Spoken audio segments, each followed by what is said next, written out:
अस्सलाम वालेकुम। दो बड़े इश्यूज़ हैं जी। एक तो पाकिस्तान की इकॉनमी के हवाले से बजट आना है, 2 रोज़ की दूरी के ऊपर है और ख़बरें ये चल रही हैं कि बजट में हर वो चीज़ करने की कोशिश की जाएगी जिससे IMF का अगला प्रोग्राम जो है उसको यकीनी बनाया जा सके। 2-3 चीज़ें जिसके ऊपर ख़बरें चल रही हैं, उसमें एक तो ये है कि जो डायरेक्ट टैक्स की शरह है, जो आपकी सैलरी से, आपकी आमदन से टैक्स कटता है, उसकी 35% मैक्सिमम रेट है, तो उसको बढ़ाकर 45 किया जाए। इससे ज़्यादा नेगेटिव किस्म की प्रपोज़ल आज तक मैंने सुनी नहीं है। जितनी ये मनफी प्रपोज़ल है, इससे ज़्यादा हो नहीं सकती। इसका मतलब ये है कि जो लोग ऑलरेडी टैक्स नेट के अंदर हैं, उनका तो और गला दबा लें, उनकी खाल छाल भी उतार लें। तो जो नहीं दे रहे रिटेलर्स हैं, वो that scheme totally failed, collapsed, उसमें से कुछ पेशरफ नहीं है। चंद हज़ार की रजिस्ट्रेशन के अलावा कुछ कर नहीं पाए हैं। तो अपनी नाकामी जो है, उधर से शर्मिंदगी का इजहार करने की बजाय कि हम यहाँ कुछ कर नहीं सके, कोशिश करें कि हम इसको बेहतर कर लें। या आपका रियल एस्टेट सेक्टर है, उसमें कंप्लीट मनी ट्रेल ढूंढने के लोग पैसे कहाँ से ला के इन्वेस्ट कर रहे हैं, उसकी बजाय वो कह रहे हैं कि डायरेक्ट टैक्स को 35 से 45 कर देते हैं। और दूसरी जो प्रपोज़ल है वो भी बहुत रिग्रेसिव है इन नेचर। वो कहते हैं जो सेल्स टैक्स रेट है उसको और इजाफा कर देते हैं। ये दोनों नाकामी का इतराफ़ है, इसके अलावा इसको कुछ नहीं कहना चाहिए। 16-18%, 20% की शरों से पहले टैक्स काट रहे हैं, उसको और बढ़ाएंगे तो क्या लोग ज़िंदा न रहे, मर जाएं, फिर क्या करें।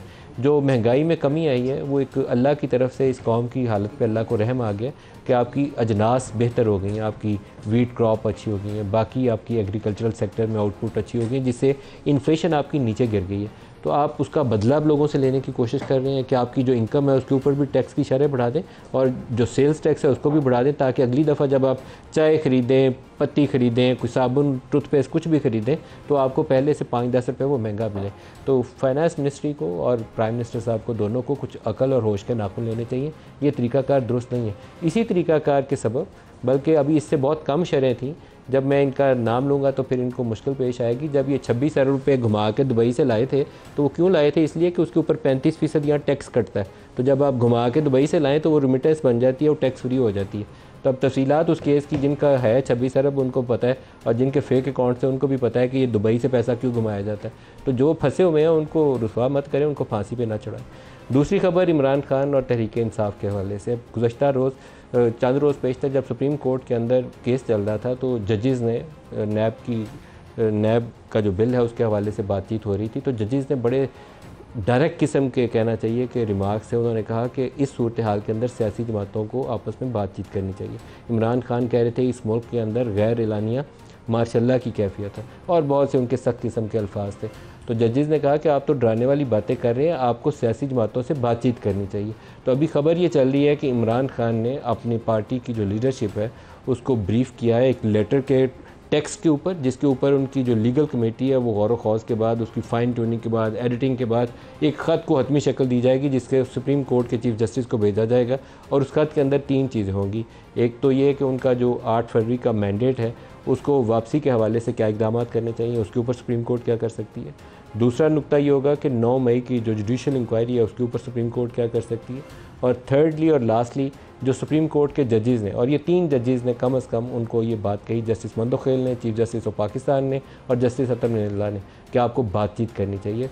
उसके ऊपर इमरान खान, कहा यह जा रहा है कि आमादगी का इजहार करेंगे इस खत के ज़रिए, और उसके क्या प्रोसीजर्स होंगे वो आज के प्रोग्राम में अपने मेहमानों से भी पूछेंगे, या ख़त की तफसील आएगी तो उसके ऊपर भी बात करेंगे।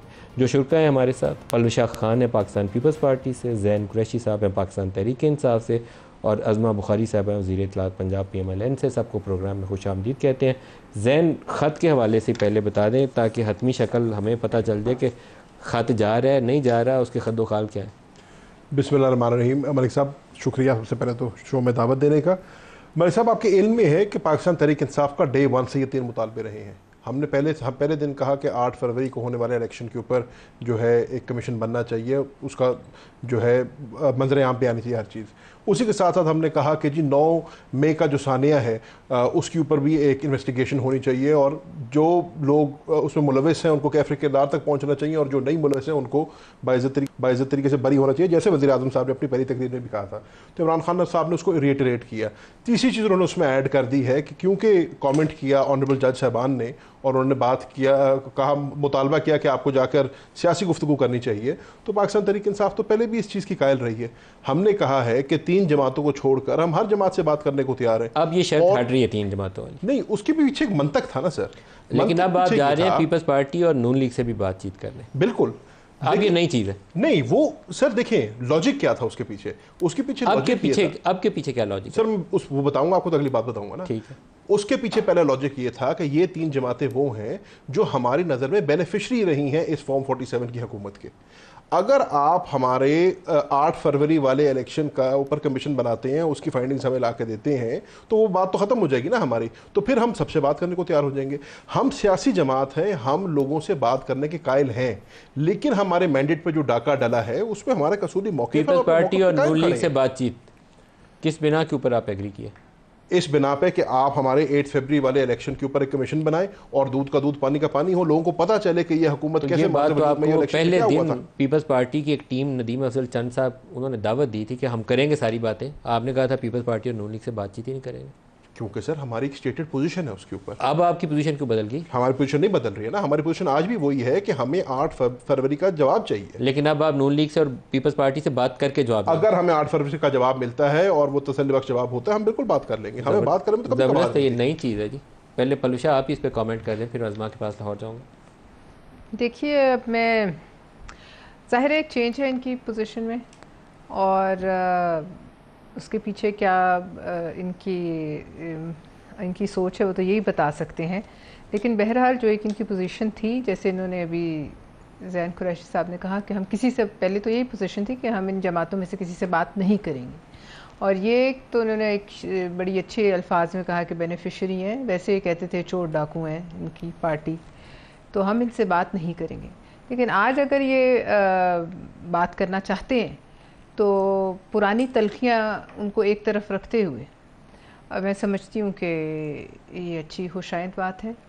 और अब देखना ये है कि इसके पीछे जो है वो कितनी रिज़ॉल्व है, क्या जो है नीयत है, और क्या ये बातचीत जो है ये कोई बामकसद होगी, या जिस दिन ये बातचीत कहीं तोड़ चढ़ने लगे तो वही पुरानी जो है नई शर्तें ना आ जाए। नई शर्तें और पुरानी वो जो एक मुज़ाकरात की मेज़ पे बैठना हो तो फिर मशरूत नहीं आप बैठते, फिर आप खुले दिल से बैठते हैं, रास्ता निकालते हैं। और बिल्कुल, ये एक तो ये बात, दूसरी बात ये कि फिर तलखी में कमी करनी पड़ती है, और तलखियाँ इनकी एक जगह तो है नहीं। इनकी तलखी जो भी 2 दिन पहले ट्वीट इमरान खान साहब की आई थी, मैंने उसको पढ़ा, बड़ी लंबी ट्वीट थी वो, उसमें तो मुझे कहीं भी कोई ऐसा इनकी तरफ से लचक का जो है मुजाहरा, आपने शायद पढ़ी हो, बड़ी एक लंबी ट्वीट उन्होंने लिखी और वही बातें रिपीट की जो वो हमेशा से करते रहे हैं, इदारों पर भी तनकीद की, और ज़ाहिर है वो सारी हमूदुर रहमान कमीशन रिपोर्ट और उसका एक बड़ा उन्होंने तकाबली जायज़ा आज के हालात से लिया। तो उससे मुझे नहीं लगता, लेकिन आपकी, चूँकि आप एक क्रेडिबल जर्नलिस्ट हैं, आपकी खबर है, मैं उसको ज़ैन साहब ने पास उन्होंने ऑन कर ली है, तो ज़ाहिर है बात ख़त्म हो गई। अज़मा बीबी, आपकी तरफ आऊँगा। तलखी कम करने का जिक्र किया पलूषा ने, तलखी दोनों को कम करनी पड़ेगी। इमरान खान को चोर डाकू की ललकार से बाहर निकलना पड़ेगा और आप लोगों को मुकदमात की रफ्तार से पीछे हटना पड़ेगा। अभी जहाँ ये बात चल रही है कि बातचीत होनी चाहिए, नए मुकदमात की तैयारी भी पूरे ज़ोर शोर पे है। पंजाब हुकूमत उसमें बल्कि आ गया बाकियों से, मरकज़ में भी तैयारी हो रही है। तो कैसे काम आगे चलेगा, हम तो समझने से कासिर हैं। बहुत शुक्रिया मलिक साहब। देखिए, पहली तो गुजारिश ये है कि तलखी सिर्फ एक सूरत में कम हो सकती है कि इमरान खान साहब जो हैं वो अपना जहर उगलना छोड़ दें। वो इदारों के ख़िलाफ़ हो, शख्सियात के ख़िलाफ़ हो, हुकूमतों के ख़िलाफ़ हो, वो जब तक वो जहर जो है वो उसका असर जो है वो फैलाए रखेंगे कि तब तक तलखी ख़त्म नहीं हो सकती। और फिर यह है कि हम तो नहीं कह रही ना, पंजाब हुकूमत जेल में जाके इमरान खान साहब को जो है वो धक्के से तो नहीं कह रही कि आर्टिकल लिखो पाकिस्तान के ख़िलाफ़। पंजाब हुकूमत जो है वो तो नहीं कह रही कि आप मीटिंग्स करके अपने लोगों को बुला के बाकायदा तौर पर उनको पढ़ाएं, उनको बताएं कि आपने किस तरह से जो है वो इस मुल्क के अंदर अफरा तफरी पैदा करनी है, दोबारा से हमूदुर रहमान कमीशन आपने निकाल के लाना है, फिर उसका आपने जो मौजूदा क़यादत है उसको आपने बीच में टारगेट करना है और उसको आपने शामिल करना है। ये पंजाब हुकूमत करवा रही है। अब अगर इमरान खान साहब अपने अमाल से ख़ुद जो है वो मुकदमात को दावत दे रहे हैं तो उसमें हमारा कोई लेना देना नहीं है। दूसरी बात है कि इनके पास ऑप्शन क्या है अब ये मुज़ाकरात की बात करने के अलावा। इन्होंने जो है वो जहर भी वो करके देख लिया। एक तरफ ये सोशल मीडिया जो है वो उनका, वो आप देख लें कि वो उन्होंने शाबाश भी दी है कि बहुत अच्छा किया है जो उन्होंने पूरा जो जहर बखेर रहे हैं वो, जैसे मैंने कहा, और वो साजिशें कर रहे हैं बैठ के, वो किसी इदारे के बंदे को भी नहीं छोड़ रहे, वो कुछ भी नहीं कर रहे। वो इवन जो कल शहीद हुए हैं, हमारे 7 सिपाही शहीद हुए हैं जिनके जनाजे हुए हैं कल, उनके लिए उनके हर एक इवन जनाजों के ऊपर जो फौजी शहीद होता है उसके ऊपर भी अपना वैनम निकालते हैं। तो उसके बाद मतलब क्या ही रह जाएगा। इन्होंने करके देख लिया, वो हमने जुलूस निकालने, अब 2 दिन पहले इस्लामाबाद में जलसा होना था, फिर वो सवात शिफ्ट हो गया। अब वो सवात में जलसे में आपने देख लिया कि वो इनका जो है वो मुराद सईद अल मशहूर जो दहशतगर्द है इनके सबसे बड़े, जो आजकल छुपे हुए अभी तक वापस बाहर नहीं आए, वो जो है वो उनका होम ग्राउंड है और वहाँ पर आपने देख लिया कि जलसे के अंदर फिर उन्होंने कितनी दफ़ा कॉल दिए, डियाला के बाहर आके बैठे, कितने लोग आके बैठते हैं। तो ऑप्शन लोगों को अपने रोजी रोटी से फिक्र है, जो बिल्कुल दुरुस्त है। लोग अपने हालात में बेहतरी चाहते हैं जिसकी तरफ हुकूमत जो है वो जा रही है। हुकूमत जो है बातचीत करेगी पीटीआई से? जी देखिए, बातचीत तो हमने हमेशा कहा है कि बातचीत करना चाहते हैं, लेकिन इस तरह नहीं, गुंडागर्दी और जो है वो उससे नहीं। एक तो पहली बात यह है कि कोई गारंटी है इमरान खान की कि वो बातचीत जो है वो, जैसे आपको याद होगा इलेक्शन की डेट के ऊपर आपको याद होना चाहिए कि इनके 3 लोग जो है वो नॉमिनेट हुए और वो बड़ा इलेक्शन की डेट के ऊपर हम बाकायदा सितंबर की डेट के ऊपर जो है वो सब इकट्ठे भी हो गए थे और एंड टाइम पे इमरान खान साहब ने वीटो करा के वो ख़त्म करा दिया। बल्कि उसमें शाह महमूद कुरैशी साहब जो है उनका एक स्टेटमेंट भी है जिसमें उन्होंने कहा कि बस हम करीब पहुँच गए और ये होने वाला है, लेकिन उन्होंने वीटो कर दिया। फिर ये है कि ये वो कमीशन बना था ना जो 4 हल्कों के ऊपर बातचीत करेंगे, उस कमीशन की रिपोर्ट मान ली थी बातचीत करेगी पीटीआई से?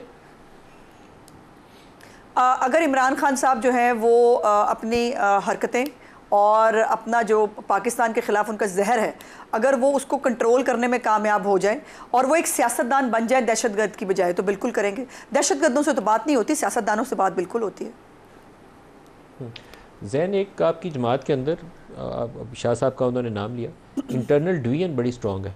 आपका 4 बंदों का एक ग्रुप है, 6 बंदों का एक ग्रुप है। वो जो हमारे भाई केपी से आए हुए हैं उनका मुझे लगता है अलग ग्रुप है, साउथ वालों का अलग ग्रुप है, सेंट्रल पंजाब वालों का अलग ग्रुप है। आपके साथ क्या हुआ है? आपका नाम पहले चल रहा था कि आपको पार्लिमानी लीडर बनाया जा रहा है, अब आप डंप हो गए। Is there any politics internally जो एक दूसरे की टांगे खींचने? अगर आप इजाजत दें तो जो उस पे भी आएगा, लेकिन इसका जवाब दे दे, फिर उसकी तरफ आ जाते हैं। पहले उनका जवाब दूंगा, पहले इसका जवाब दे दे, फिर अपनी मेन स्ट्रीम पे आ जाते हैं। देखिए, मेरा नहीं समझने में हमारी पार्टी में कोई डिवीजन है। देखिए, स्कूल ऑफ थॉट, मैं अर्ज करूँ ना जी, स्कूल ऑफ थॉट फ़र्क हो सकता है, डिफरेंस ऑफ ओपिनियन जरूर हो सकता है, लेकिन जब जमात कोई फैसला करती है तो हम सब उस फैसले के पीछे खड़े होते हैं। जमात का और क्या वो नजर आता है कि यूनिटी क्या है। अब आपने बात की पार्लियामेंट्री लीडरशिप की, अगर तो पार्लियामेंट्री लीडरशिप में मेरे ख्याल से जमात ने बड़ा अच्छा फैसला किया है। क्या फैसला हुआ हमारी जमात में? हम एक मुस्तकबिल की जमात है, हम फ्यूचर की जमात है, हम आने वाली नस्ल की जमात है, और हमारी जमात ने एक बड़ा क्लियर मैसेज भेजा है डाइवर्सिटी का। जैन का नाम था पहले कि नहीं था? जैन का नाम अभी भी है। जैन को डिप्टी पार्लियामेंट्री लीडर बनाया, जरदार गोल को पार्लियामेंट्री लीडर बनाया है, जैन को और अहमद चट्ठा को डिप्टी पार्लियामेंट्री नीचे आगे आपका नाम ऊपर था पहले नंबर पर, उससे कोई फर्क नहीं पड़ता sir. Are you happy with that? I am very happy. मेरी पार्टी जो फैसला करे, मैं अपनी पार्टी के हर फैसले को सरेखम तस्लीम करता हूँ, बल्कि I will go 1 step further and I will say कि मेरी पार्टी ने, मेरी क़यादत ने अच्छा फैसला किया है। हमने एक खातून को लीडरशिप रोल दिया है, हमने नौजवानों को लीडरशिप रोल दिया है, और हमने पाकिस्तान को और पाकिस्तान के नौजवान को ये मैसेज दिया है कि ये मुस्तकबिल की जमात है, जहाँ पे खवातीन भी आगे आ सकती हैं, नौजवान भी आगे आ सकते हैं। आपकी पार्टी के अंदर जितने ग्रुप है ना, अल्लाह करे कि मैं उस पर आ जाता हूँ सर। ग्रुप्स नहीं है, देखिए, एक ग्रुप का या एक गिरोह का एक ओपिनियन हो सकता है, मेरा उससे इख्तलाफ हो सकता है, आपका इख्तलाफ हो सकता है, लेकिन पार्टी एक है, पार्टी की क़यादत एक है और क़यादत का फैसला एक है। क़यादत एक ही है, लेकिन उसके नीचे ग्रुप अब 8 है। सर, ग्रुप हर पार्टी में होते हैं, किस जमात में नहीं होते। काउंट ये नहीं करता कि ग्रुप कितने हैं, काउंट ये करता है कि जब क़यादत कोई फैसला कर लेती है तो क्या उस फैसले पे सारे पाबंद खड़े। अभी इमरान फैसले से आगे पीछे हिल नहीं सकते आप, लेकिन ग्रुप जो है वो पार्टी का मेरे ख्याल में ओवरऑल जो डायरेक्शन है उसको डैमेज कर रहे हैं। मलिक साहब, ये जमहूरियत का हुस्न है कि मैं अपनी ओपिनियन दूं, मैं अपनी ओपिनियन को जो है वॉइस करूं, मैं अपनी क़यादत तक अपनी बात पहुंचाऊं, लेकिन जब क़यादत फैसला कर दे तो मैं फिर उसकी इमरान के आगे तो बोल ही कोई नहीं सकता ना, ये बात हतमी है। लेकिन आपकी इंटरनल अगर यूनिटी होती तो अब तक बातचीत का अमल आगे चल पड़ता। मेरे से अगर प्रिवेल करते तो बातचीत का अमल आगे चल पड़ता। हर जमात में ऐसे होता है। क्या मुस्लिम लीग नून में ग्रुप्स नहीं है? क्या पीपल्स पार्टी में ग्रुप्स नहीं है? हर पार्टी में होते हैं और होने भी चाहिए। डेमोक्रेसी का यही मतलब है। डेमोक्रेसी और डिक्टेटरशिप में यही तो फर्क है कि डेमोक्रेसी के अंदर आपकी अपनी ओपिनियन होनी चाहिए और आपको एक प्लेटफॉर्म मिलना चाहिए उस ओपिनियन को वॉइस करने का। जब आपकी ओपिनियन वॉइस हो गई उसके बाद एक फैसला हो गया, जो फैसला हो गया उसको आप इमरान खान का खत कब मंजरेआम पर आएगा, ताकि ये बात क्लियर हो कि वो किन शराइत के ऊपर बातचीत पे जा रहे हैं, या खुले जहन से जा रहे हैं, मेज़ पे ऐसे बैठे हैं जहाँ कोई शराइत नहीं होती, मेरे इल्म में नहीं होती है, ना मेरी आंखों से ऐसा कोई खत गुजरा है, ना मेरे इल्म में है, लेकिन अगर आप कह रहे हैं और खत आना है और लीगल टीम ने उसको वेट करके करना है तो वो मंजरेआम पे आ जाएगा, फिर उस पर आप और हम गुफ्तगू भी कर लेंगे। पलवल शाह, ये हालात बेहतरी की जानिब जाएंगे या वो एक गद्दारी का मुकदमा और बना दें? एक ट्वीट हुई है, मतलब आपको इदारों को कहना चाहिए कि आप आइन की हदूद में रहिए, कहते रहना चाहिए सियासी जमातों को, लेकिन उनको ये कहें कि आप मीर जाफ़र हैं और मीर सादक हैं तो फिर भी मुल्क नहीं चलते। आपको तरीके से सियासत में दानिशमंदी और हिकमत ही तो सारी चीज़ है जो लोगों को लेके आगे चलती है। बढ़ेंगे आगे हम? देखिए, पहली बात तो अगर हम हक़ाइक़ पे बात करें तो अगर कोई भी जमात हो रियासत से अगर जंग शुरू कर दे कोई लीडर, तो उसमें नुकसान उस जमात और उस लीडर का होता है। रियासत से जंग जीतना बड़ा मुश्किल है और रियासत से जंग होनी नहीं चाहिए। देखिए, रियासत में मौजूद कोई अनासर आपको लग रहे हैं, उनसे भी जो है इख्तलाफ का तरीका है, बहुत से किया है पार्टियों ने, हमने भी किया है, लेकिन जिस हद तक ये मामलात चले गए, अब मैं उसको क्या रिपीट करूं, सारी पाकिस्तान को पता है, उस वहाँ से अगर वापसी होती है, कोई रास्ता है, तो अब भी अगर ये मतलब इनकी जमात नहीं उसको समझती, उनका लीडर नहीं समझता उसको, तो इसमें अल्टीमेटली नुकसान ज़ाहिर है उनका तो है ही, हो सकता है फिर सारे सिस्टम का भी नुकसान हो। और नुकसान हो नहीं रहा, एक कोलिजन कोर्स है जिसमें judiciary versus establishment versus political leadership, उस पे सिस्टम चढ़ चुका है। सीधी बात की जाए तो कोलिजन तो सामने, कोलिजन कोर्स पे तो हैं हम, बिल्कुल हैं, और वो it's a matter of time के क्या होता है। लेकिन उसके अलावा आप जहाँ बात करते हैं, with the matter of time होगा क्या, क्योंकि बाद लोगों का ख्याल ये है कि किसी दिन एकदम से ही सारा कुछ कोलैप्स हो जाएगा, ये भी कई लोगों का कोलैप्स तो मेरे ख्याल में नहीं होने दिया जाएगा, लेकिन फिर कोई गैर मामूली इक़दाम हो जाए तो हम किसको इल्ज़ाम दे सकते हैं? ये जो आप कह रही है ना कोलैप्स नहीं होने दिया जाएगा, ये आपकी ज़म्पशन ये है कि कोई पावरफुल इंस्टीट्यूशन आएगा, वो इंटरवीन करेगा, तो फिर वो सिस्टम टूट जाता है, उससे हमारा सिस्टम टूट जाएगा, डेमोक्रेसी का, या जो एक गवर्नेंस हमारी एक चल रहा है, एक हमारा जो भी आप उसे कह लें, जिस तरह की भी डेमोक्रेसी है, उसको धचका लगेगा। लेकिन मैं आपसे ये अर्ज़ करी थी, अगर इन्होंने ख़त लिखा है, मुझे इल्म नहीं, आपकी अभी लिखा नहीं है, लिखेंगे या नहीं लिखेंगे पता नहीं, फिर उनका इरादा बदल ना जाए। लेकिन जो इस वक्त ऐवानों की सूरत हाल है वो उसके टोटली जो है यकसर मुख्तलिफ है। देखिए, अहम है, ये हैं, अज़मा है, कोई भी जो लेजिस्लेटर्स हैं जब ऐवान में जाते हैं वो पार्टी की पॉलिसी, पार्टी लाइन के मुताबिक वहाँ एक्ट करते हैं। ऐवानों में इनकी ज़बान, इनके तरीके इंतहाई जो है वो गुंडागर्दी पे मबनी है। गुंडागर्दी बिल्कुल, मैंने ये उस दिन लफ्ज़ यूज़ किया, मैंने आज भी किया, आज अज़मा ने भी किया, हालांकि एक सख्त लफ्ज़ है। मैं ये नहीं कहती कि ज़ैन साहब ऐसा करते हैं, लेकिन इनकी जमात के बहुत लोग हैं जो इस पर सोले यकीन रखते हैं कि रोज़ की डिस्ट्रप्शन की जाए और वहाँ ऐसा माहौल पैदा किया जाए। आपको सेनेट में किसी से ऐसा सामना हुआ? आपने देखा जुम्मे के दिन जो इन्होंने किया, और बिल्कुल मैंने उसको रेजिस्ट किया। मैंने उन्हें कहा कि यहाँ आप समझते हैं, किसने किया? इनकी जमात ने, इनके पार्लिमानी लीडर ने, शिबली फराज साहब ने, इनके साथ इनके तमाम लोगों ने जो वहाँ तमाशा किया बिला वजह, और आज भी वो उसी पर मुसर थे। मैं इसलिए आपको ये कह रही हूँ कि अगर ये है इनका इरादा, तो सबसे पहले इनको अपने ईवानों में जो तरीके हैं उनको ज़रा कूल डाउन करना चाहिए। और मुझे अभी तक फ्रेंकली नहीं नज़र आता, अगर मैं हक़ाइक़ पर और जो सामने नज़र आ रहे हैं मामलात उन पर बात करूं, और जो इनकी ट्वीट्स हैं और जो इनके जमात के, इनका तो मैं नहीं कहना चाहती, इनकी जमात के अतवार हैं और इनकी जमात के जिन लोगों के पास लीडरशिप है, पार्लिमानी लीडरशिप्स हैं, वो जो कर रहे हैं वो यकसर उसके मुखालिफ है जो इमरान खान साहब अगर कुछ लिखना चाह रहे हैं। और अगर वो उन तक नहीं कम्युनिकेट हुआ, तो ये इतनी बड़ी खबर अगर आप तक पहुंची है तो जाहिर है किसी 2-4 लोगों से इनकी जमात में भी उन्होंने आपस में मशावरत की होगी, तो वो फ़ौरन इस किस्म की कम्युनिकेशन, चाहे लीडरशिप किसी अंधे कुएं में भी हो, वो पहुंच जाती है। पार्टी के लोगों ने, जो जर्नलिस्ट कवर करते हैं पार्टी को, उसके साथ उन्होंने ऑफ द रिकॉर्ड उनको ब्रीफ किया कि इसके ऊपर मीटिंग होगी, उसके बाद हतमी शक्ल दी जाएगी। इट मीन्स के कुछ हो रही है। अज़मा, कोलिजन कोर्स, ये अभी पलवल शाह ने भी कहा कि we are already on that course, वो किसी वक्त भी ठा हो सकती है, आपस में सर टकरा सकते हैं, तो ये तो खौफनाक किस्म का एक साइन है जिसको अवॉइड करना चाहिए। कोई पॉजिटिव साइन नहीं होता डेमोक्रेसी के अंदर। तो हम अगर उस रास्ते पे हैं तो हम हटने के लिए क्या कर सकते हैं? आइडियली बिल्कुल आप दुरुस्त कह रहे हैं, ऐसा ही होना चाहिए। कोलिजन कभी भी किसी मुल्क के लिए, किसी मुल्क की डेमोक्रेसी के लिए अच्छा नहीं होता, और हम तो कई दफ़ा एक्सपेरिमेंट कर चुके हैं अब, और कितने एक्सपेरिमेंट करने हैं हमने। उसके लिए तमाम इदारों को अपने अपने डोमेन में रहना होगा मलिक साहब। हर एक को जो है वो अपने जो उसका आइनी और कानूनी किरदार है उसके बीच में उसको एक्ट करना पड़ेगा, तो हम कोलिजन अवॉइड कर सकते हैं। लेकिन अगर इदारों के अंदर सियासत होगी, फैसलों के अंदर सियासत होगी, अगर जहाँ जो है वो सियासत नहीं होनी चाहिए वहाँ सियासत होगी, तो फिर कोलिजन होगा। और पाकिस्तान उसका मुतमिल नहीं है। बहुत मुश्किल से जो है वो अब इशारे बेहतर हो रहे हैं, हालात पाकिस्तान के बेहतर हो रहे हैं। अभी जैन ने जो कहा, जैन जैसे वॉइसेस कम हैं पीटीआई के अंदर, और अभी उसने कहा कि उन्होंने खातून को प्रमोट किया, बड़ा अच्छा हुआ। ये पलवशा भी खातून थी। जब ये पैनल ऑफ चेयर पर जाके बैठी थी सेनेट की जो है उसके ऊपर, तब उसके साथ जो किया गया, जो ये बाकी ख़वातीन के साथ करते हैं, सिर्फ इनकी ख़वातीन की इज़्ज़त है, बाकी तमाम ख़वातीन की जो है बेइज्जती करना इनका जो है वो बहुत बड़ा इख्तियार भी है और इनको उसका वो भी है। अब ये जो पलवशा ने बात की ना, ये इनका तुर्रा इम्तियाज़ है।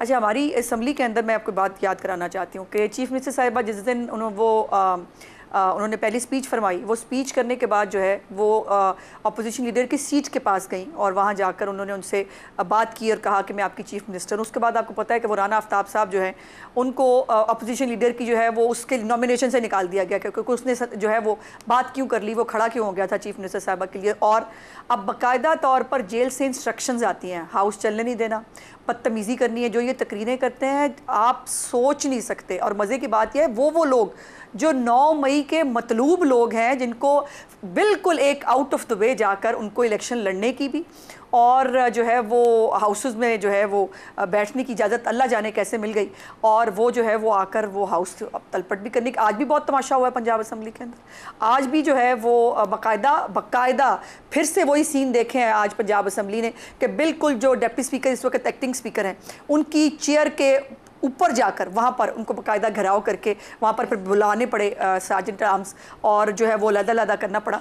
ये तो आलम है। अगर इनको लगता है गुंडागर्दी करने से, अगर इनको लग रहा है बदमाशी करने से, अगर इनको लगता है कि ये दहशतगर्दी करने से इनके मसाइल हल होते हैं, तो एक एक्सपेरिमेंट ये 9 मई को कर चुके हैं, दूसरा ये प्लान कर रहे हैं, वो भी करके बार-बार एक लफ्ज़ आपने भी इस्तेमाल कर रही हैं और पलशा भी इस्तेमाल कर रही हैं कि गुंडागर्दी आप लफ्ज़ दोनों बार-बार इस्तेमाल कर रही हैं। तो इसका मतलब है कि किसी वक्त भी आपस में लड़ाई हो जाएगी और वो ऐसी सूरत हाल बन जाएगी कि किसी और को मुदाखलत करनी पड़ेगी। यही वो टकराव है जिसका खतरा है। मलिक साहब, हमने आज पूरा जो है ना बैटल ग्राउंड तैयार था पंजाब असम्बली के अंदर। हम में से कोई बंदा अपनी जगह से नहीं हिला। वो स्पीकर अलहदा जो अकेला जो है ना वो सार्जेंट आर्म्स के ब्रह्मो करम पे था। अगर हम उठ के बाहर निकलते तो लड़ाई थी, हम नहीं निकले। हम अवॉइड कर रहे हैं, बट कब तक करेंगे? ये मरीम नवाज के बारे में हाफिज फरद खड़ा होके वो गंदी जबान और घटिया बातें करे तो कब तक सुनेंगे हम? क्यों सुनेंगे हम? कोई नहीं सुन सकता। अच्छा, ब्रेक आ गया, ब्रेक ले लें, जवाब लेते हैं, हमारे साथ रहिएगा।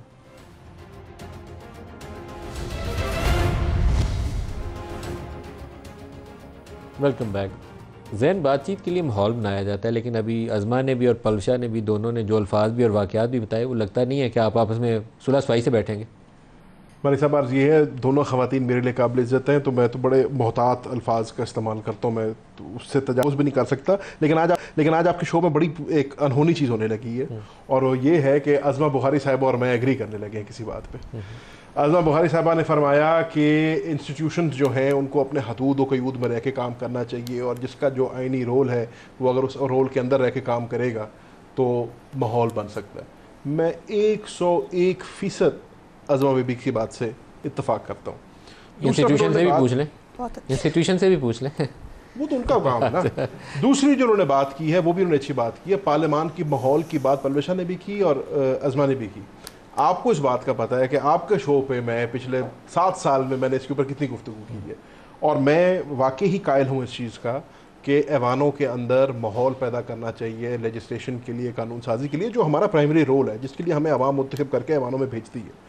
और ये भी आपके इल्म में है कि चलो जब हम हुकूमत में हमें कहा जाता था, और अब वही चीज़ इन पर लागू होती है कि जो इनेबलिंग इन्वायरमेंट है उसको क्रिएट करने का काम ताली 2 हाथ से बचती है, और पहल हमेशा हुकूमत को करनी होती है, बुर्दबारी हुकूमत को दिखानी होती है, पहल हुकूमत को करनी होती है। तो जहाँ हम मफाहमत की बातें कर रहे हैं, जहाँ रिकन्सिलिएशन की बातें कर रहे हैं, जहाँ हम पार्लियामान में अपना माहौल बेहतर करने की बात कर रहे हैं, वहाँ हुकूमत को भी एक्शनेबल स्टेप्स लेने चाहिए। They should put the best foot forward. मैं आपको आज की बात बता दूं, आपने अपने इंट्रो में बात की, मुझे पहले बात करने का मौका ना मिला कि मफाहमत की बात ज़रूर हो रही है, लेकिन आज के दिन में क्या हुआ सरगोदा के अंदर? आज पाकिस्तान तहरीक इंसाफ के 5 MNAs सुबह से गए हुए थे सरगोदा ATC अदालत अपनी बेलों की पेशी के लिए। 7 घंटे उनको वहाँ पे बिठाया गया, जिनमें से एक लीडर ऑफ अपोजिशन है कौमी असम्बली में, उमर अयूब। उनको एंट्री नहीं मिलती, एंट्री ना मिलने के ऊपर उनकी वहाँ से जमानतें कैंसिल होती हैं, बाहर बैठे हैं, मीडिया कवर कर रही है, पुलिस का वहाँ पे एक भारी नफरी मौजूद है, लेकिन उनको उनको पेशी पे अंदर नहीं जाने दिया। 7 घंटे गर्मी में धूप में खड़े रहे वो, उसके बाद उनकी बेलें वहाँ से कैंसिल हो गई हैं। जब इस किस्म के हथकंडे होंगे, इस किस्म की हरकतें होंगी, उसमें कैसे मफामत हो सकती है, कैसे रिकन्सिलिएशन हो सकती है? तो हुकूमत को भी होश के नाखून लेने चाहिए, हुकूमत को भी इसमें पहल करनी चाहिए। अगर हुकूमत पार्लियामान के अंदर बेस्ट फुट फॉरवर्ड रखेगी, माहौल इनेबल करेगी, इनेबलिंग एनवायरनमेंट बनाएगी, हमने पहले भी ये बात की थी, हम एक मुस्बत अपोजिशन का रोल अदा करेंगे और हम भी जो है उनको हाफ वे आके मिलेंगे।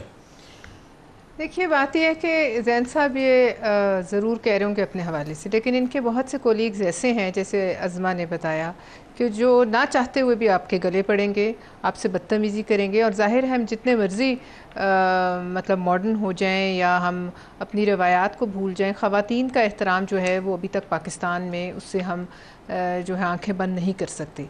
और अगर आप ये समझें कि कोई औरत बैठी है और उस पर आप आवाज़ें कस के उसको जो है डिग्रेड करके उसके ऊपर हल्ला बोल के उसको बुली करेंगे, उसके ऊपर गुंडागर्दी करेंगे, तो दोनों फ्रीक जो है उनको सोचना पड़ेगा। पहले KP असम्बली में एक नून लीग की खातून के साथ हुआ, फिर कौमी असम्बली के अंदर जरताज गुल वजीर के साथ हुआ। नहीं, उससे पहले ख्वाजा आसिफ साहब ने जो शीरीन मदारी के साथ, वो तो पिछले दौर की ना, अभी की ताज़ा तरीन बात है। इसलिए मैंने आपको कहा कि इस हमाम में सारे नंगे हैं। दोनों को इस पे काम करने की जरूरत है, खवातीन को निशाना नहीं बनाना चाहिए। देखिए, बात दरअसल ये है, खवातीन को देखें, मुझे निशाना बनाया तो मैंने तो जवाब दिया।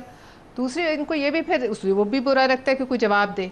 दूसरी बात यह है कि जो लोग, मैं तो अब इनकी हक की बात कर, जो लोग इनके साथ जो कुछ भी हुआ उसमें आगे आगे रहे या जिन्होंने मार शार खाई, वो आज कहाँ हैं? और जो लोग रूपोश रहे पूरा 1.5 साल 1 साल, वो आके आज आगे लीडर ऑफ अपोजिशन बन गए। आपके ख्याल में ये कैसे हुआ? यही तो बात है। क्या ये जो आज आप ऐवानों के अंदर, ठंडे AC लगे ऐवानों के अंदर खड़े होकर 2 नारे मार लेते हैं, ये नारे आपको अडयाला के बाहर जाके मारने चाहिए। वहां क्यों नहीं जाते आप? आपका लीडर कंप्लेन कर रहा है कि मुझे डेथ सेल में रखा है, चलो मैं उनकी बात मानती हूँ। वो क्या कहा उन्होंने, मुझे ड्रम में रखा है, मैंने कुछ पढ़ा ऐसे ड्रम में डाला, क्या किया, मेरी नई सहूलतें दी जा रही। आपका पहला फर्ज है कि आप वहां जाके बैठ जाएं, उठे ना जब तक कि हुकूमत मजबूर ना हो। आपने सेनेट में शिबली साहब को मशवरा देना था। नहीं जी, मैं दूंगी, लेकिन शिबली साहब अगर वहां बैठ के साल रूपोशी के जब हालात बेहतर हो गए तो सारे वापस आ गए और आगे की सीटों पर बैठ गए, अब तब उन्हें एहतजाज नहीं याद आया जब बाकी सब मार खा रहे थे। तो लिहाजा ये जो सिलेक्टिव किस्म की बहादुरी है ना, ये या बंदा बहादुर होता है तो फिर हर मौसम में बहादुर होता है, या बंदा फिर बुज़दिल होता है तो फिर वो हमेशा का बुज़दिल होता है। ये नहीं कि जब गर्म हवा लगी तो जाके बिल में घुस गए और जब अच्छी बाहर की हवाएं आई तो बाहर आ गए और नारे मारने शुरू कर दिए। ये नारे हैवान में मारना कोई बहादुरी नहीं। मलिक साहब, पलवे साहब ने बड़ी अच्छी तजवीज़ दी है। एक काम ये कर दें, इनका ये मुतालबा हम पूरा कर देते हैं, ये हमें गारंटी कर दें कि हम अगर अडयाला के बाहर जाके बैठेंगे, एक और हमारे ऊपर 9 में जैसा फॉल्स फ्लैग ऑपरेशन नहीं हो जाएगा। हमें बिला वजह जो है हमें साल के लिए दहशतगर्दी के दालों के चक्कर लगा देंगे। दूसरी बात, इससे आसान बात, फिर अज़मा से जवाब ले सर, दूसरे इससे ज़्यादा आसान बात कर देता हूँ। आप उसको भी छोड़ें, धरने को भी छोड़ें, अडयाला को भी छोड़ें। हमने आपको लातादाद शहरों में एप्लीकेशनें दी हुई हैं जलसों की, हमें जलसे करने दें, हमें आवाम के पास जाने दें, हमारा आईनी कानूनी ये हक है। दूध का दूध पानी का पानी हो जाएगा। अज़मा बीबी ने, मैं आखिरी बात कर रहा हूँ, अज़मा बीबी से जवाब भी लेके इसके, अज़मा बीबी ने कहा जी इन्होंने तो इस्लामाबाद में जलसा करना था और ये स्वात ले गए हैं जलसे को। अर्ज ये, इस्लामाबाद में आपने हमें जलसे की जलसा गा तो देना, हमें शहर में जलसा करने दें, कहीं और ना दें, हमें परेड ग्राउंड। आप हमें सर, एक सेकंड, मैं अज़मा बीबी से कह रहा हूँ, लास्ट बात, परेड ग्राउंड हमें दे दें, ठीक है? हम ये भी नहीं कहते डी चौक दो, परेड ग्राउंड हमें दे दें, 1 हफ्ते का नोटिस दे दें, हम पाकिस्तान की तारीख सबसे बड़ा जलसा करते हैं। जल्दी से याद है परेड ग्राउंड दिया था चौधरी निसार ने, तो फिर कहाँ जाके रोका था मामला? तो अभी भी खातबी परेड ग्राउंड में ले रहा था 27 मार्च को। बिल्कुल। अज़मा बीबी, हुकूमत और अपोजिशन में ये नोक झोंक तो चलनी चाहिए, कोई बुराई नहीं उसमें होती, लेकिन ऐसी स्टेज आ जाए कि सिस्टम टूटने का खतरा हो जाए तो फिर कुछ खौफ करना चाहिए। अभी हम मेरे ख्याल खौफ वाली स्टेज के बहुत करीब हैं। हमें कुछ बातें ऐसी करनी चाहिए कि मामलात को आगे बढ़ा सकें, ना ये कि आग को और तेल डालते रहें उसके ऊपर। नहीं, तेल कौन डाल रहा है ये भी तो देखे ना। मैंने तो जैसे आपसे गुजारिश की, इनका तो रोज़ दिल चाहता है लड़ाई मार कुटाई हो, हम दो चार एक दूसरे के गले पड़े हों, कपड़े फटे हों, असम्बलियों के अंदर तमाशे लगे हों। वो सिर्फ गवर्नमेंट के रिस्ट्रेन की वजह से नहीं हो रहा। और ये आज जब हम अपोजिशन में थे ना, तब मेरे उस वक्त जो अपोजिशन लीडर थे जेल से आते थे, शहबाज शरीफ साहब, वो आके उन्होंने उस वक्त कहा कि हम आपको जो है आपकी तरफ हाथ बढ़ाते हैं। उसके बाद आपने देख लिया वो शख्स हाथ मिलाने का रवादार नहीं होता था, नाम नहीं लिखता था शहबाज साहब का ऑफिशियल लेटर्स के ऊपर जो उसको कॉरेस्पॉन्डेंस एज अपोजिशन लीडर उनके साथ करनी होती थी। और फिर ये है कि अब भी उन्होंने जब पहली स्पीच की वज़ीर आज़म पाकिस्तान ने भी और वज़ीर आला पंजाब ने भी, दोनों ने कहा कि मैं आपकी वज़ीर आला भी हूँ। उन्होंने कहा मैं आपको साथ लेकर चलना चाहता हूँ। लेकिन दूसरी तरफ मतलब देखें हो तो हो क्या रहा है। अब ये जो इतनी मुझे बड़ा अफसोस है कि काश मैं भी ये कह सकती कि मैं ज़ैन की हर बात से मुत्तफ़िक हूँ। मैंने तो कल भी यही कहा था, मैं आज भी यही कह रही हूँ। ज़ैन आप क्या कह रहे हैं? आप कह रहे हैं मैंने बात ही आर्मी चीफ से DGI से करनी है। कल तक वो चौकीदार थे, आज आप उनसे बात करना चाहते हैं। किस कानून के तहत ये मुदाखलत जो आप करवाना चाहते हैं? आप पहले किसी बात पर टिक तो जाओ। आप बाकायदा तौर पर एक जो हम कह रहे हैं आप उससे अलहदा जा रहे हो। आप गैर बात कर रहे हो कि जो सियासत में हम तो आज भी कह रहे हैं उनका सियासत में रोल नहीं होना चाहिए। आप कह रहे हैं नहीं तक से रोल दिलवाएं क्योंकि हम बैठेंगे उनके साथ, हम बात ही उनके साथ करेंगे। तो आपकी तो सारी सियासत ही गैर आईनी है। आपकी पूरी सियासत तो आपको आइन और कानून का तो नाम आपकी पार्टी के मुंह से निकलना ही नहीं चाहिए, पहली बात। दूसरी बात यह है कि ये जो हमें पहल करने के लिए कह रहे हैं, मैंने जैसे कहा कि हमने हर जगह पहल की। ये क्या करते हैं? ये जब भी कभी बाहर निकले हैं पुलिस वालों के सर फटेंगे, जो है वो लॉ एंड ऑर्डर की सिचुएशन क्रिएट करेंगे और फिर ये हमारा दिल चाहता है हमने सड़कें ब्लॉक कर देनी है, बाकी लोगों के जाए बुनियादी को किसी भाड़ में, और हम जो है हम दंदनाएंगे और हम डंडे पकड़ के जो है वो पेट्रोल बम पहले उन्होंने सीख लिए हैं। मुझे ये बताइए अभी भी ख्याल नहीं आता आपको 9 मई को फॉल्स फ्लैग कहते हुए? ये एजाज चौधरी जो है वो फ़ौज का जो है वो हवालदार था, जो वहाँ पे जिसने विक्ट्री स्पीच की थी अपने बेटे के साथ, आज भी ऑडियो मौजूद है। वो यास्मीन राशिद साहबा जो है वो फ़ौज की जो है वो पंजाब की सदर थी, जो कह रही थी अब हमने सब कुछ कर लिया, बताएं यहाँ वापस आएँ कि बैठ जाएँ।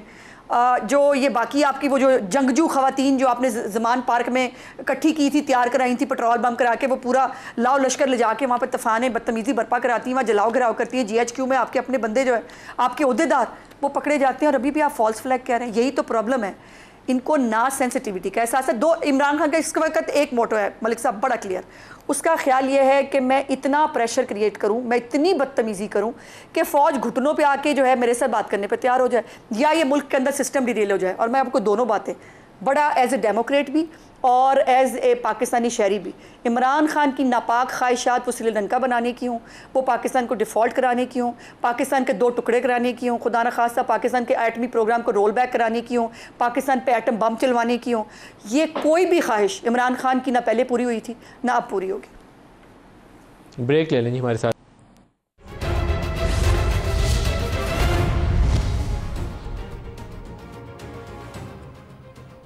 Welcome back. ज़ैन मामला आगे कैसे चलेगा, कुछ उसके ऊपर भी तो रोशनी डालें ना। बातचीत की बातें कर ली, शराइत भी आयद कर दी, लेकिन आगे कुछ चलेगा कि नहीं चलेगा? नॉन स्टार्टर मलिक साहब देखें, अगर हम वाकई कहते हैं ना हम सियासी लोग हैं, तो सियासी लोग गुफ्तु शुनीद से बात करते हैं, और गुफ्तु शुनीद में इमरान खान एक हकीकत है, पाकिस्तान तहरीक इंसाफ एक हकीकत है।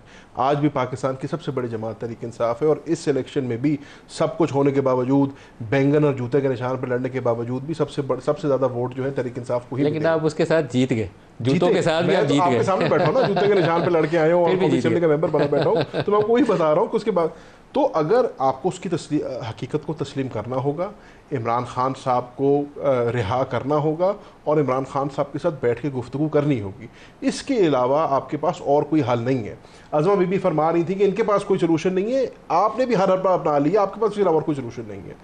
पॉलिटिकल लोग हैं, सियासी रास्ता निकालें। सियासी रास्ता आप कहते हैं टेबल टॉक से निकलता है, टेबल के ऊपर इमरान खान की अदम मौजूदगी में कोई गुफ्तगू नहीं होगी।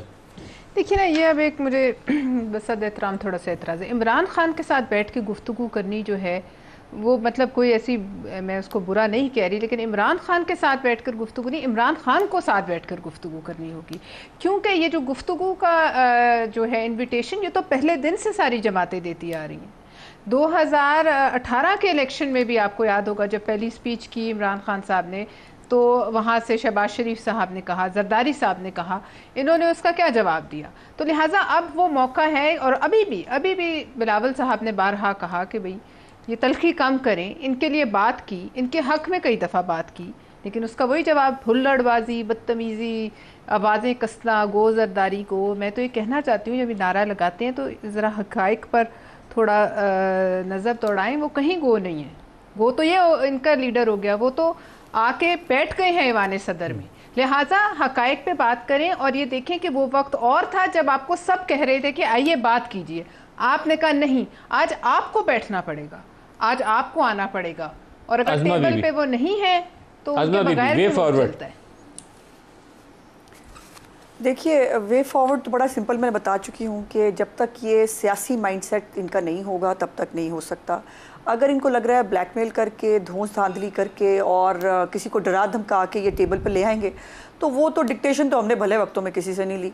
तो इमरान खान साहब तो किसी खेत की मूली है नहीं, और अभी भी वो जो प्रोग्राम बना रहे हैं ना अंदर बैठ के, जो गुफ्तगुएँ वो कर रहे हैं, जो पार्टी के लोगों को वो इंस्ट्रक्शंस दे रहे हैं, वो सिर्फ़ और सिर्फ, मलिक साहब मैं बड़ी ज़िम्मेदारी से कह रही हूँ, वो सिर्फ मुल्क में आग लगाने की है, वो सिर्फ मुल्क के अंदर इंतशार पैदा करने की है, और वो पाकिस्तान को स्टेबलाइज होता हुआ नहीं देख सकते। मुझे ये बताएं, मुल्क के अंदर कोई अच्छी खबर आए, इनके घर में सोग क्यों हो जाता है, इनके घर में रोना पिटना क्यों शुरू कर देते हैं, ये सोशल मीडिया के ऊपर जो है वो वावेला क्यों शुरू कर, ये मुल्क की बेहतरी में खुश क्यों नहीं होते, ये मुल्क की लिए अच्छी खबरें, पाकिस्तान की आवाम की अच्छी खबरों पर खुश क्यों नहीं होते? मेरा सिर्फ इतना सा सवाल है। आज़मा बीबी आपका बहुत शुक्रिया, ज़ैन कुरैशी शुक्रिया, और पलविशा खान आपका भी शुक्रिया। आज के प्रोग्राम से इतना ही इजाज़त दीजिए, अल्लाह हाफ़िज़।